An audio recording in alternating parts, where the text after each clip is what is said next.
Hey, let me tell you a little story. A few years ago, I met someone. Let's call her Emily. Emily came to me one day completely drained. Her eyes looked heavy, her voice was soft, and her posture spoke of exhaustion. It was clear she was overwhelmed by her job, her family, and her friends, all of whom seemed to need something from her when she felt she had nothing left to give. Maybe you felt like Emily before. Maybe you feel like her right now. If so, I want you to hear what I told her because it helped her, and it might help you too. Step one, stop running the marathon for a second. Emily, I said, have you ever watched a marathon? Not run one, just watched? She nodded. You ever notice that runners don't sprint the whole way? They take water breaks, they pace themselves, and sometimes they even stop for a moment to catch their breath. That's where you are right now. You're trying to sprint through a marathon of a day, and it's okay to stop, just for a minute. Breathe in through your nose, deep and slow, hold it, and then let it out like a sigh. Feel that? That's your water break. You're allowed to rest without guilt. Step two, spot the pebble in your shoe. I noticed Emily's eyes flicker with doubt as I said, what's the pebble in your shoe? What's that one thing that's making this marathon feel impossible? That's the thing about stress. It piles up until it feels like one big, immovable weight. But when we looked closer, it wasn't everything. It was three things: an upcoming deadline at work, a family issue, and the fact that she hadn't eaten anything besides coffee and a granola bar all day. So, let's do that for you. What's your pebble or pebbles? You don't have to solve them all right now, but naming them helps. Even the act of acknowledgement can lighten the load.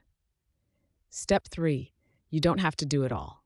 As we talked, I asked Emily if you could only tackle one of these today, what would it be?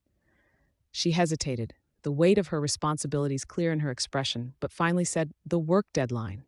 If I finish that, I think the rest will feel a little lighter. And that's what she did.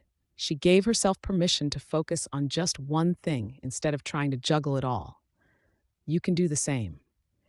What's the one thing that needs your energy today? Let everything else take a back seat.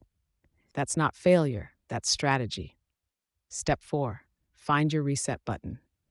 Later, I noticed Emily's mood had shifted. She shared how baking cookies had become an unexpected source of calm for her.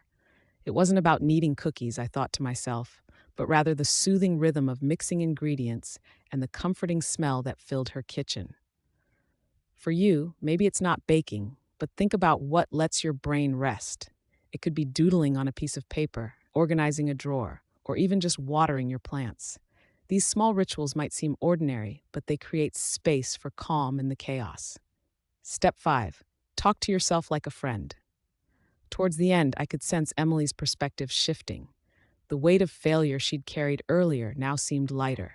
I smiled and said, that's because you're not failing, you're just human. So let me ask you, if a friend came to you feeling how you're feeling, would you tell them they're failing? Of course not. You'd remind them they're doing their best. That's exactly how I want you to talk to yourself today, with the kindness and grace you'd give someone you care about. 6. Look for the bright spot. When Emily left, I suggested she look for one thing that went right that day, just one.